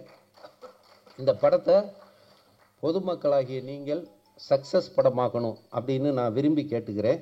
இதில் இன்னொரு சின்ன விஷயம் என்னென்னா, யோகி பாபு சார் வந்து அவரை வச்சு ஒரு படம் பண்ணலான்னு நான் சொல்லிக்கிட்டே இருப்பேன், அவரை பார்த்துக்கிட்டே இருப்பேன். அவர் ஒரு நாள் பேப்பரில் பார்த்துட்டு, சார் ராஜகோபால் சார் கவுண்டமணி அண்ணனை வச்சு படம் பண்ணுறீங்களா? ஆமாம், இந்த படத்தில் நான் இருக்கணும், கண்டிஷன் போடுறேன், அண்ணங்கிட்ட நான் 2 சீன்லையாவது அடி வாங்கணும் அப்படின்னாரு. உடனே நான் சொன்னேன், 2 சீன் இல்லைங்க, அந்த படத்தில் 4 சீனில் அடி வாங்குறீங்கன்னு. அதே மாதிரி அவரும் சம்பளம் வாங்குறத விட பாதிக்கு பாதியாக சம்பளம் குறைச்சி எனக்காக பண்ணார். இப்போ அவர் இந்த வெளியூரில் ஷூட்டிங்கில் இருக்கனால அவர் நேற்று நைட்டு வரைக்கும் வர்றதுக்கு முயற்சி பண்ணார். அது வர முடியல, அது அண்ணங்கிட்ட சொல்லிடுங்க, தப்பாக எடுத்துக்க போகிறாரு அப்படின்னு பர்டிகுலராக யோகி பாபு சொன்னார். மொட்டை ராஜேந்தரனும் அதே மாதிரி வெளியூரில் ஷூட்டிங்கில் இருக்கிறனால வர முடியல. இப்போ வந்து இங்கே பொக்கே கொடுத்தோம், பொன்னாடை பற்றி எல்லாருக்கும் சீஃப் கெஸ்ட்டுக்கெல்லாம் பொக்கே கொடுக்கணும்னு நினச்சோம். நிகில் முருகன் சார், நான் ப்ரொடியூசர்லாம் சேர்ந்து நேற்று பேசி ஒரு பொக்கேனா தூக்கி போட்டுருவாங்க, ஒரு உபயோகமாக இருக்கட்டும்னோன்னா நிகில் சாரும் நானும் சேர்ந்து மனவை பொன் மாணிக்கம் எழுதின அன்புள்ள அம்மாங்கிற ஒரு புக்கு, அதை கொடுத்தோம்னா அவங்க படிக்காட்டியும் பத்திரமா வச்சுருப்பாங்க அப்படின்னு சொல்லி அந்த புக்கை வாங்கிட்டு வந்து எல்லாருக்கும் நாங்கள் கொடுத்தோம். அது வந்து கொஞ்சம் மனசுக்கு மகிழ்ச்சியாக இருக்குது. அதே மாதிரி மியூசிக் டைரக்டர், இந்த இசை விழாவுக்கு கதாநாயகன் யார் அப்படின்னா நம்ம சித்தார்த் விபின் தான். அவர் வந்து 4 சாங் பண்ணோம். ஒவ்வொரு சாங்குக்குமே ஒரு நாள் தான் டியூன் போடுறது, கம்போஸ் பண்ணுறது, உடனே அடுத்த நாள் ரெக்கார்டிங். அது மாதிரி நமக்கு பிடிச்ச மாதிரி டியூன் போட்டு அழகாக 4 பாட்டு மியூசிக் பண்ணி கொடுத்தாரு. அதில் இடையில ஒரு 2-3 சாங் பழைய படத்து சாங் வச்சுருந்தோம். அது நெகட்டிவ் ரைட்ஸ் பிரச்சனை வரும்னு சொல்லிட்டு அதுக்கு பதிலாக வேறு சாங் பிட்டு சாங் மாதிரி எழுதலாங்கும் போது கவிஞர் மோகன் ராஜா, நான், சித்தார்த் விபின் 3 பேர் உட்காந்து பேசும்போது அதில் 2 சாங் பிட்டு சாங் நான் எழுதியிருக்கேன். எந்த கவிஞரும் ஒத்துக்க மாட்டாங்க, ஆனால் நம்ம கவிஞர் சினேகனும் ஒத்துக்குவார், இவர் மோகன் ராஜாவும் ஒத்துக்குவார். அது மாதிரி நான் ஒரு 2 பிட்டு சாங் எழுதியிருக்கேன். அதை வந்து மனசு வந்து ஒத்துக்கிட்டாரு சித்தார்த் விபின், அதே மாதிரி மோகன் ராஜா. அந்த மீதி 2 சாங் அவர் எழுதினார். அதுக்காக அவங்க ரொம்ப தேங்க்ஸ் சொல்லிக்கிறேன். அது மாதிரி வந்து Madurai temple city Kumar sir இருக்கார். அவர் எனக்கு நடிகர் செந்தில் அண்ணன் மூலமாக ரொம்ப நாளாக ஃப்ரெண்ட்ஸு. நண்பேண்டான்னு ஒரு குரூப் வச்சுருக்காரு, அதன் மூலமாக பழகிட்டு இருந்தோம். ஒரு கேரக்டரு நான் பண்ணணும். அது என்ன கேரக்டர்னா அரசியல்வாதி, இன்னைக்கு பரபரப்பாக பேசப்படுற ஒரு அரசியல்வாதி. அந்த கேரக்டருக்கு யாரை போடலாங்கும் போது நம்ம தலைவர் வையாபுரி சொன்னார், மதுரை டெம்பிள் சிட்டி குமார் போடுங்க, கரெக்டாக இருக்கும், அவர் நடிக்கிற இன்ட்ரெஸ்ட்னாரு. அதுக்கப்புறம் அவர்கிட்ட பேசினேன். அவரும் அந்த கேரக்டர் சொன்னோன்னே நான் நடிச்சே தீருவேன்னாரு. ஓகேன்னு சொல்லி அவர் 3 தடவை 4 தடவை இங்கே சென்னைக்கு வந்து நான் நினச்சபடி அந்த கேரக்டரை வாய்ப்பே இல்லை ராஜா, வாய்ப்பே இல்லை அப்படின்ற பர்டிகுலராக அந்த டைலாக்கை சொல்லி பிரமாதமாக நடித்தார். அவருக்கு ரொம்ப ரொம்ப தேங்க்ஸ். அவர் குமார் சார் சொன்ன மாதிரி இந்த படத்தோட சக்ஸஸ் மீட்டிங் மதுரையில் பண்ணணும்னு ஆசைப்பட்றோம். அதெல்லாம் உங்கள் கையில் தான் இருக்குது. மற்ற எல்லாருக்குமே நன்றி. பாக்கியராஜ் சாரை நேற்று பார்க்க போனோம் இன்வைட் பண்ணுறதுக்காக. அப்போ அவர்கிட்ட நான் அசிஸ்டண்டார் சேருக்கு ஒரு 15 வருஷம் போராடி இருக்கேன், ஆனால் ஒரு இடத்துல கூட அவரோட சேர முடியல. இப்போ என்னோட ஃபங்க்ஷனுக்காக வந்து சார் வாழ்த்தினார்னா நான் அவர்கிட்ட அசிஸ்டண்டாக வேலை பார்த்த மாதிரி ஒரு பெருமை இருக்குன்னு சொல்லி தான் நான் அவர்கிட்ட சொன்னேன். அவரே என்ன ராஜு இவ்வளோ நாள் எனக்காக பண்ணையான்னு சொல்லி ரொம்ப ஆச்சரியப்பட்டார். அதனால் இங்கே வந்திருக்க எல்லாருக்கும் நன்றி, வணக்கம். படத்தை வந்து சக்ஸஸ் பண்ணி கொடுங்க, அதான் நான் உங்கள்கிட்ட கேட்டுக்கிற ஒரு வேண்டுகோள். தேங்க்யூ.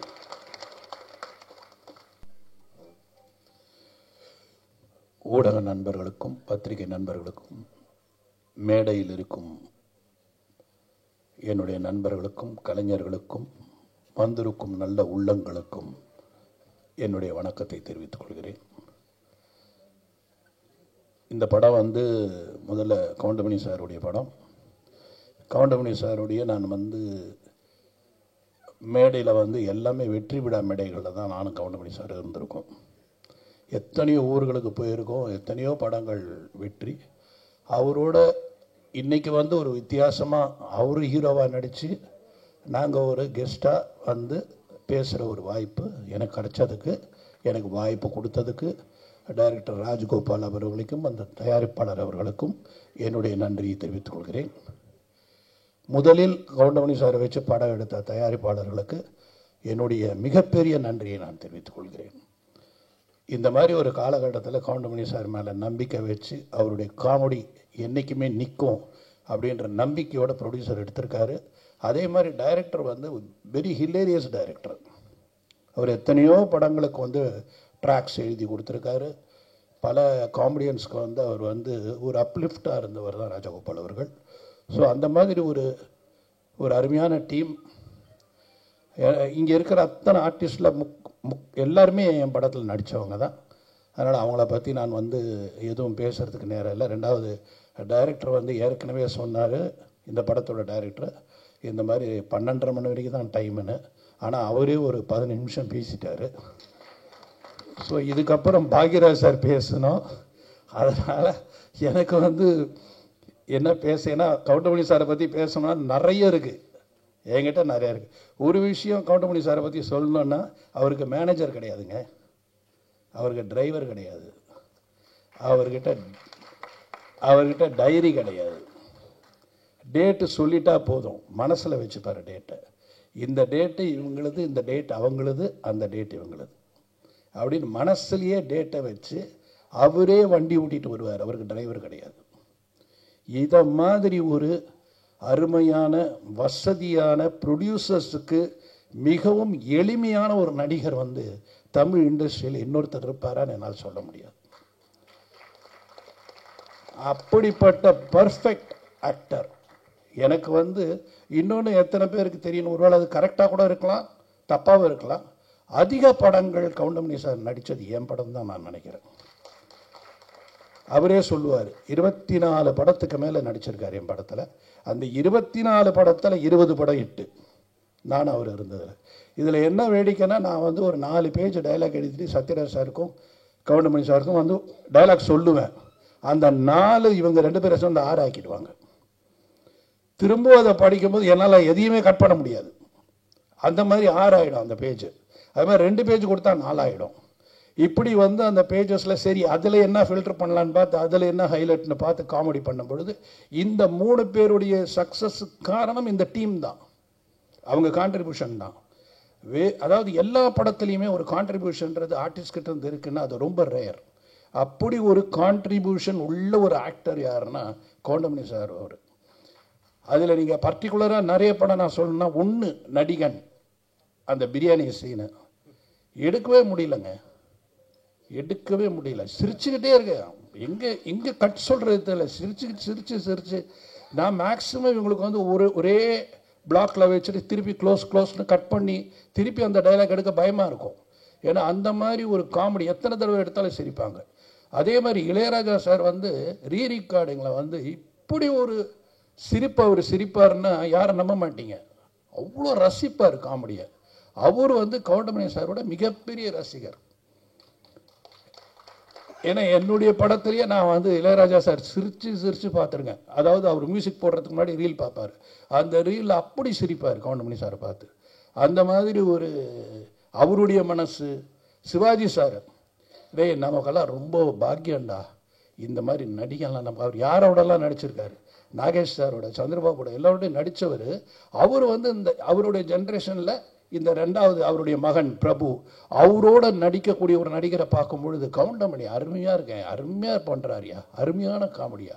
ஸோ மிகப்பெரிய நடிகர்களுக்கு எல்லாருமே வந்து கவுண்டமணி அவர்கள் வந்து ரசிகர், அவங்க ரசிகர்கள், அவங்களுக்கே ரசிகர். அப்படி ஒரு இடத்தை பிடித்தவர் தான் கவுண்டமணி சார். நிறைய அவரை பற்றி சொல்லணும், ஆனால் எங்களுக்கு நேரம் கிடையாது.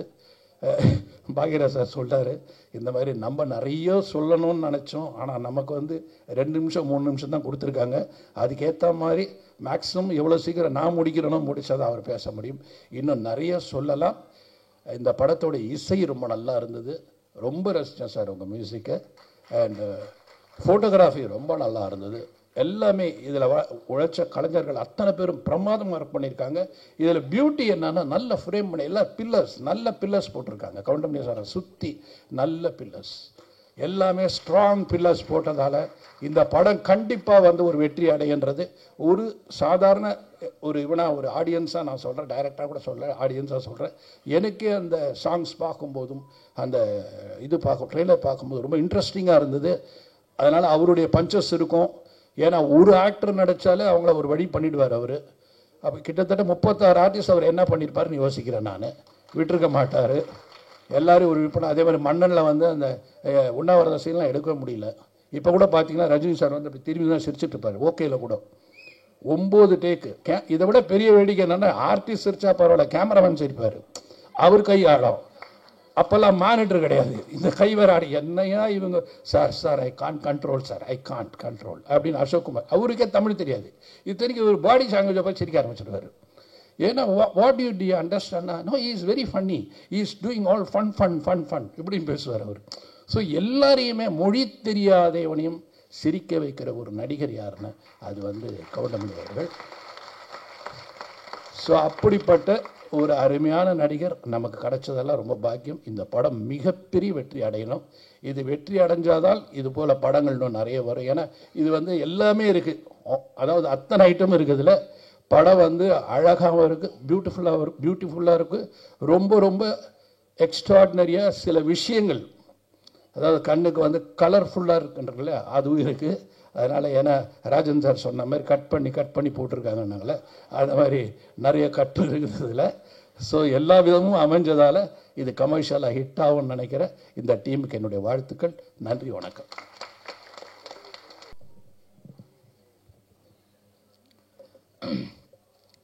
கண்டிப்பாக மிகப்பெரிய வெற்றி அடையக்கூடிய இந்த ஒத்தையோட்டு முத்தையா திரைப்படத்தினுடைய இசை மற்றும் தேர்தல் வெளியீட்டு விழாவுக்கு வந்திருக்க அனைத்து பத்திரிகை நண்பர்கள், ஊடக நண்பர்கள் எல்லாத்துக்கும் என்னுடைய பணிவான வணக்கம்.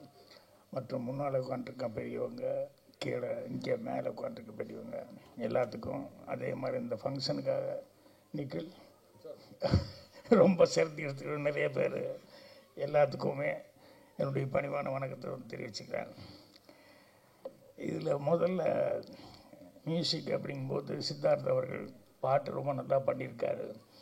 ஸோ அதனால் அவருக்கு முதல்ல பாராட்டு தெரிவிச்சுக்கிறேன். அதே மாதிரி டெக்னிக் எல்லாமே ஒரு பெரிய பட்ஜெட் படம், பெரிய படம்னு சொல்லுவாங்க. இந்த படத்துக்கு மேலே நீ பெரிய பட்ஜெட்டில் படம் வந்து பெரிய ஆர்டிஸ்ட் பட்ஜெட்டில் வரதுக்கு சான்ஸ் இல்லை. அந்தளவுக்கு எல்லா ஆர்டிஸ்ட்டுமே அதில் தான் ராஜகோபால் அவர்களுடைய அவருக்கு எவ்வளோ தூரம் அவர் மரியாதை கொடுத்து, அவர் எவ்வளோ சர்வீஸுக்கு வந்து மரியாதை கொடுத்து எல்லாருமே பண்ணியிருக்காங்க அப்படிங்கிறத வந்து தெரிஞ்சுக்க முடியுது. அவர் என்கிட்ட வர்றதுக்கு முயற்சி பண்ணேன்னு சொன்னார். எப்படியோ தெரியல, மிஸ் ஆயிடுச்சு. பட் பரவாயில்ல, அவர் வந்து சந்திச்சதில் அவர் காமெடி எந்த அளவுக்கு சென்ஸோடு எழுதுவார் இப்போ இவங்க எல்லோரும் பேசும்போது நான் தெரிஞ்சுக்கிட்டேன். ஸோ அவருக்கும் மொத்த டீமுக்கும் அட்வான்ஸாக என்னுடைய வாழ்த்துக்களை வந்து தெரிவிச்சுக்கிறேன். ஏன்னா அந்த கடைசியில் உணர்ந்து விடும்போது எப்போ லைட் ஆஃப் பண்ணிடுவாங்களோ, எப்போ இது பண்ணிடுவாங்களோ அப்படின்னு சொல்லிட்டு அந்த ஒரு டென்ஷனே இருக்கும்.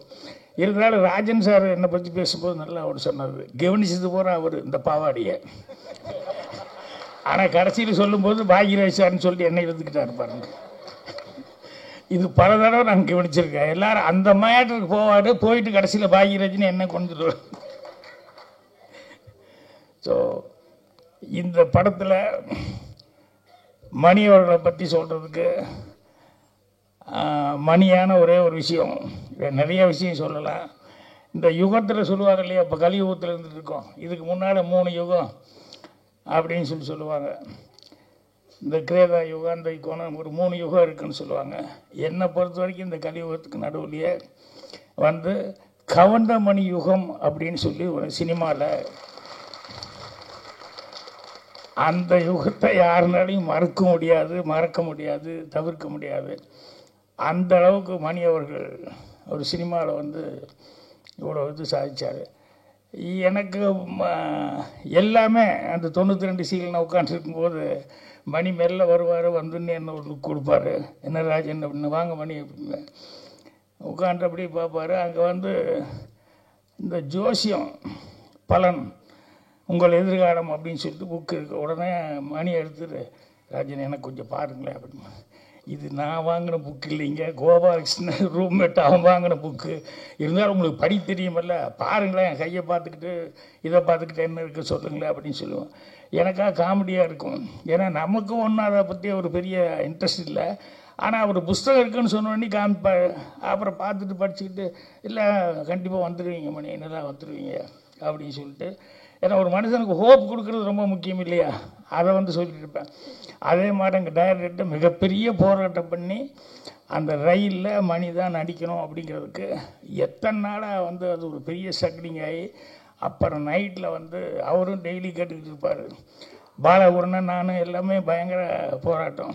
அதுக்கப்புறம் நைட்டு 12:30 மணிக்கு எங்கள் டைரக்டர் ஓகே சொன்னதுக்கப்புறம் 12:30 மணிக்கு வந்து எல்டாம்ஸ் வாசலில் அந்த படிக்கட்டில் உட்காந்துருக்காரு மணி வெயிட்டிங் எனக்காக. என்ன ராஜன் என்னாச்சு, வாங்க வாங்க அப்படின்னு சொல்லிட்டு, என்ன சொல்லுங்கள் வாங்க சொல்கிறேன் வாங்கன்னு அப்படியே ஆலயமன் கோயிலுக்கு கூப்பிட்டு வந்து அப்புறம் நானே கற்பூரமெல்லாம் வாங்கிட்டு வந்தேன்.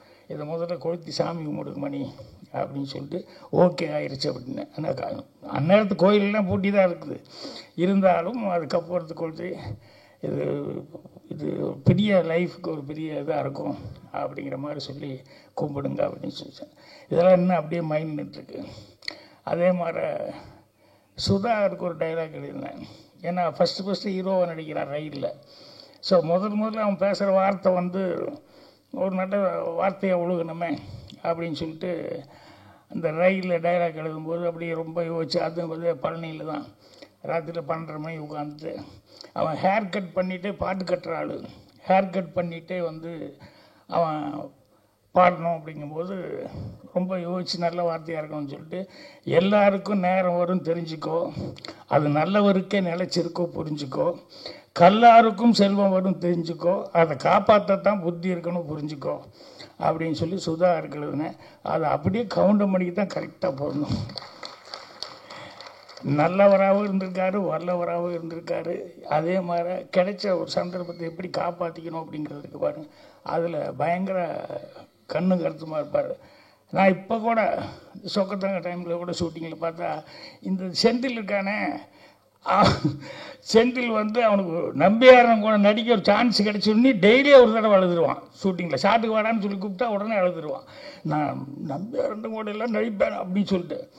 ஆனால் சொக்கத்தக்க ஷூட்டிங் எப்போ பார்த்தோம்னா டெய்லி ஒரு பெட்ஷீட்டு இல்லைன்னா பெரிய போர்வை அது சீட்டு கட்டு இது கரெக்டாக எடுத்து வந்துடுவான். வந்து இறங்கும் போதே ஸ்பாட்டில் அவனுக்குன்னு ஒரு 3-4 பேர் வச்சுருப்பாங்க. எங்கே ஒரு ஓரமாக என் கண்ணில் கேட்டுனா நான் திட்டுவேன் அப்படின்னு சொல்லிட்டு எங்கே ஒரு ஓரமாக போய் வந்தோடனேயுமே அதில் உட்காந்துருவாங்க. நான் திட்டுவேன், என்னடா இப்படி பண்ணுறேன்னு, பழக்கமாகி போச்சுன்னு என்னென்ன பண்ணுறது அப்படிமா. ஆனால் கவுண்டமணி வந்து உட்கார்ந்ததுலேருந்து இன்றைக்கி என்ன சீனு என்ன டைலாக்கு அப்படின்ட்டு, எப்பா அவர் எழுதுறது பழக்கம் இல்லை, இருந்தாலும் கேட்டுருங்கப்பா கொஞ்சம் முதல்ல இருந்தால் நானும் கொஞ்சம் அசை போட்டுருந்தா கரெக்டாக இருக்க மாட்டேன் அப்படின்னு. எனக்கு ஒரு பெரிய கெட்ட பழக்கம் என்னென்னா அந்த நேரத்தில் தான் சொல்லுவேன் ஷார்ட்டை வச்சுட்டு. இது சிவாச்சாரிகிட்டே நான் அனுபவப்பட்டு திட்டு வாங்கியிருக்கேன். கவுண்டமணி சொல்லி சரி விடு, அவர்கிட்ட டைலாக் வராது, அந்த நேரத்தில் சொல்லும்போது பண்ணிக்கலாம் அப்படிமா. ஸோ அந்த கிடைக்கிற நேரத்தில் கூட அந்த டைலாக் எவ்வளோ தூரம் இம்ப்ரூவைஸ் பண்ண முடியுமோ, எந்த அளவுக்கு அதை வந்து நம்மளால் அதில் ஏதாவது புதுசாக ஏதாவது செய்ய முடியுமா அப்படின்னு சொல்லிட்டு அவ்வளவு கடுமையாக வந்து உழைச்சிக்கிட்டு இருந்தார். ஸோ அதனால் இன்றைக்கி வரைக்கும் அந்த கவுண்டமணி யுகம் அப்படின்னு நான் சொல்கிறது காரணம் என்னென்னா, அவர் வந்து எல்லாம் லைட்ஸ் இருக்கிறதுன்னு சொல்லுவாங்க இல்லையா சினிமாவில், அந்த லைப்பு அப்படிங்கிறது வந்து அவருக்கு ஆரம்பத்துலேருந்து நாடகத்துலேருந்து சரி, அதுக்கப்புறம் நடிக்க வந்ததுலேருந்து சரி, இன்றைக்கி வரைக்கும் பார்த்தாலும் அதே ஒரு இது தான் இருந்துட்டுப்பாரு. அதே மாதிரி அந்த ஸ்பாட்டில் வர்றதுங்கிறது இருக்குமில்ல, அது மாதிரி இப்போ டைரக்டர் சொல்லிட்டு போய் உட்காந்தாரு என்னென்னா, இந்த படம் நல்லா ஓடணும் அப்படின்னு சொல்லி நீங்கள் தான் யாருன்னா ஒன்றுமே வேண்டியதில்லை, எல்லாத்துக்கும் டிக்கெட் எடுத்து கொடுத்து டெய்லி பார்க்க சொன்னால் நல்லா ஓடும் அப்படின்னு சொல்லி கவுண்டமணி அதுக்கு ஒரு கமெண்ட் அடிச்சுட்ருக்காரு. ஸோ அந்த அளவுக்கு அவர் கவுண்டமணி அவர்கள் நாங்கள் எல்லாம் ஒரே ரூமில் இருந்தோம் அப்படிங்கிறது, இன்னும் சினிமாவில் இருந்துருக்கோம் அப்படிங்கிறது ரொம்ப ரொம்ப சந்தோஷமாக இருக்குது. அதனால் கண்டிப்பாக அவருடைய மரியாதைக்கு அவருடைய சர்வீஸ்க்கு அவர் மேலே இன்னும் ஜனங்கிட்ட அந்த இது இருக்குது. அதனால் அதுக்காகவே இந்த படம் சிறப்பாக ஓடும். அப்புறம் இந்த படத்தில் ரவிராஜா ப்ரொடியூசர் வர முடியாமல் போயிடுச்சு. ஆனால் இணை தயாரிப்பாளர் லட்சுமி ராஜன் வந்திருக்காரு, நல்ல சிறந்த மனிதர். அவங்க வந்து கடுமையாக ஒத்துழைப்பு கொடுத்துருக்காங்க இந்த படத்துக்கு. இது எல்லாத்தையும் தாண்டி இந்த படம் இன்னும் கதிரேசனும் ரஞ்சித் அவர்கள் இந்த மாதிரி இவங்க எல்லாமே வந்து படம் வெளியே வரணும் அப்படிங்கிறதுக்கு எல்லாருமே இது பண்ணியிருக்காங்க. இதுக்கு எல்லாமே ஒரு சின்ன ஒரு என்ன சொல்லுவாங்க, அச்சாணின்னு சொல்லுவாங்களே சின்னதாக, அது மாதிரி புவனேஷ் இவன் தான் கடைசி நேரத்தில் இந்த படம் வெளிவரதுக்கு ரொம்ப கஷ்டப்பட்டு எல்லாம் பண்ணிக்கிட்டு இருந்தான். அந்த புவனேஷ் அவர்களுக்கு, வாயா நீ யாருன்னே தெரியாது, எப்பா ஒரு சால்வு கொடுப்பா. யங் ஏஜ்லேயே நிறைய டிகிரி வாங்கி நிறைய படிச்சிருக்காப்புல.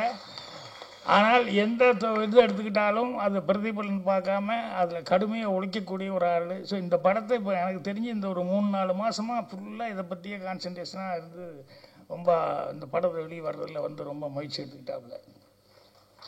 ஸோ இவருக்கு நண்பர் சீமானே ரசிகமன்றாள் அவரெல்லாம் வந்து இவருக்கு பெரிய பக்கபலமாக இருந்திருக்காங்க. ஸோ இவ்வளவு பேரும் வந்து அதுதான் சார் கதிரேசன் செந்தில் அதான் படத்துக்காக யாரெல்லாம் வந்து இந்த படத்தை வெளியே கொண்டு வரதுக்காக இது பண்ணாங்களோ ஒழிச்சவங்க எல்லாத்துக்கும் என்னுடைய மனமாக தெரிவிச்சுக்கிறேன். நான் சொன்ன மாதிரி இந்த படமே மீண்டும் ஒத்தையோட்டு முத்தையா அப்படிங்கிறது வந்து கவுண்டமணி அவர்களுடைய பிராண்டு. அதனால் மீண்டும் அடுத்தது கவுண்டமணி வச்சு மறுபடியும் படங்கள் தொடர்ந்து செய்யணும் அப்படிங்கிற அளவுக்கு எல்லாத்துக்கும் ஒரு உற்சாகத்தை கொடுக்கணும் அப்படின்னு சொல்லி அவருக்கும் அந்த படத்தினுடைய தயாரிப்பாளர்கள் மற்றும் டெக்னீஷியன்ஸ் எல்லாத்துக்குமே நிறைய ஆர்டிஸ்ட் ஒர்க் பண்ணியிருக்காங்க. ஒவ்வொருத்தரை பற்றி சொல்கிறதுனா ரொம்ப டைம் ஆகிட்டு இருக்கும். எல்லாத்துக்குமே என்னுடைய மனம் அந்த வாழ்த்துக்கள் அட்வான்ஸாக வந்து தெரிவிச்சுக்கிறேன். நன்றி, வணக்கம். அவங்களுக்கு வழிகாட்டி இருந்துட்டு இருக்கீங்க, அதுக்கு மிகப்பெரிய நன்றி sir. The last but not least, Tamil சினிமாவின் ஆதர்ச நகைச்சுவை நாயகன், தன் தனித்துவமான நகைச்சுவை நடிப்பால் பல தலைமுறைகளாக ரசிகர்களை கவர்ந்தவர். இவரின் வசனங்கள், நேர்த்தியான டைமிங் மற்றும் தனித்துவமான body language and dialogue delivery Tamil சினிமாவின் நகைச்சுவை உலகில் புதிய தரத்தை நிர்ணயித்தன. நெட்ஃபிளிக்ஸ், அமேசான் மாதிரி இன்னைக்கு ஓடிடிலாம் வர்றதுக்கு உள்ளாகவே உலக சினிமாக்களை பார்த்து அடுத்த தலைமுறைகளுக்கு கடத்தும் கலைஞன் இன்று நம் கதையின் நாயனாக ஒத்த ஓட்டு முத்தையாவாக உங்கள் முன் காமெடி கிங் கவுண்டமணி சார் அவர்களை பேச அழைக்கிறேன்.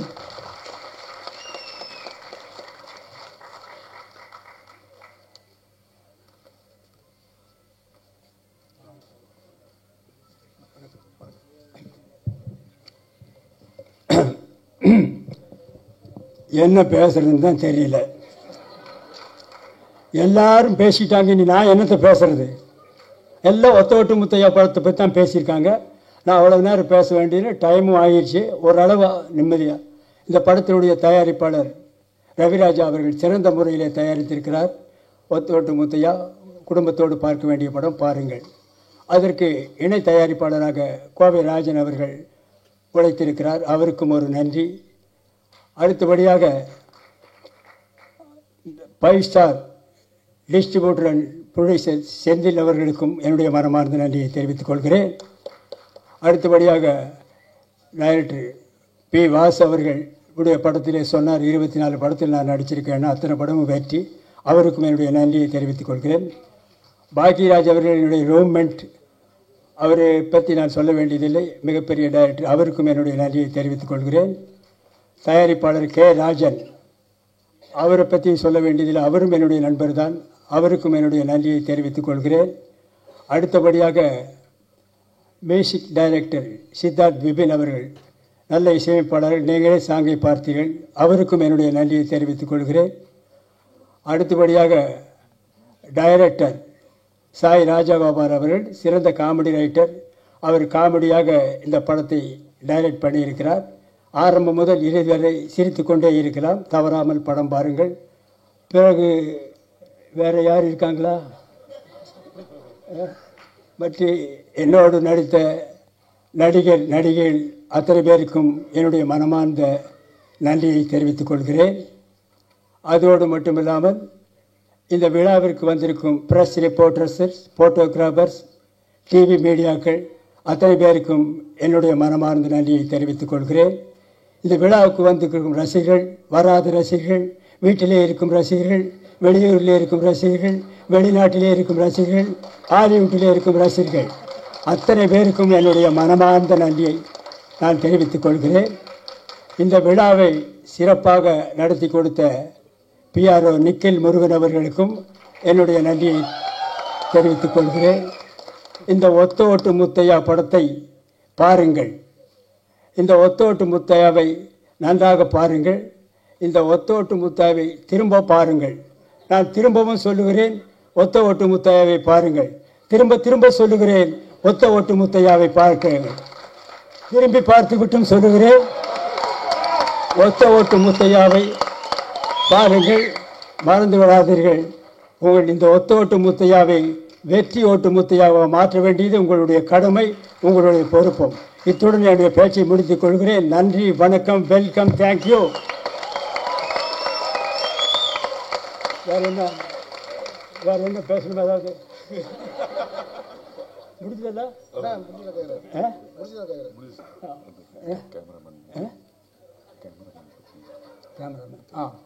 சாரி, பக்கத்திலே இருக்காரு, மறந்துட்டேன். கேமராமேன் காத்தவராயன் அவர்கள் சிறந்த முறையிலே எல்லாருக்கும் வெளிச்சமா தெரிகிற மாதிரி படம் எடுத்திருக்காரு. அவருக்கும் ஒரு நன்றியை தெரிவித்துக் கொள்கிறேன். அப்புறம் ஆர்ட் டைரக்டர் மகேஷ் அவர்களுக்கும் நன்றியை சொல்கிறேன். அப்புறம் எடிட்டர்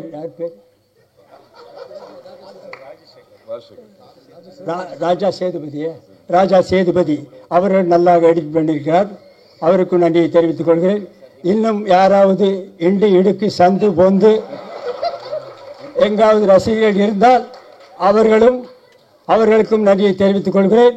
மீண்டும் ரயிலிலே போகும் ரசிகர்கள், பஸ்ஸிலே போகும் ரசிகர்கள், பிளைட்டிலே பறக்கும் ரசிகர்கள், ஹெலிகாப்டரிலே பறக்கும் ரசிகர்கள் அத்தனை பேருக்கும் என்னுடைய மனமார்ந்த நன்றியை தெரிவித்துக் கொள்கிறேன். Welcome, thank you. Thank you so much sir. மிகப்பெரிய கரவாசம் கொடுத்துடலாம் இப்படி ஒரு எனர்ஜெட்டிக்கான ஸ்பீச்சுக்கு.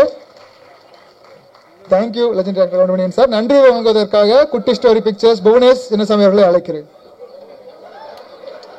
துல்லியமாக தினசரி நடப்பு நிகழ்வுகளையும் கல்வி, விளையாட்டு, அரசியல், வாழ்க்கை முறை, மருத்துவம், தொழில்துறை, சினிமா, பொழுதுபோக்கு போன்ற பல்வேறு நிகழ்ச்சிகளையும் உடனுக்குடன் காண கேப்டன் டிவி மற்றும் கேப்டன் நியூஸ் சமூக வலைத்தள பக்கங்களோடு இணைந்திருங்கள். உங்கள் வணிகத்தை கேப்டன் டிவி மற்றும் கேப்டன் நியூஸில் விளம்பரத்தின் மூலம் மேம்படுத்த விருப்பமா? உடனே கீழே கொடுக்கப்படும் எண்ணிற்கு தொடர்பு கொள்ளுங்கள்.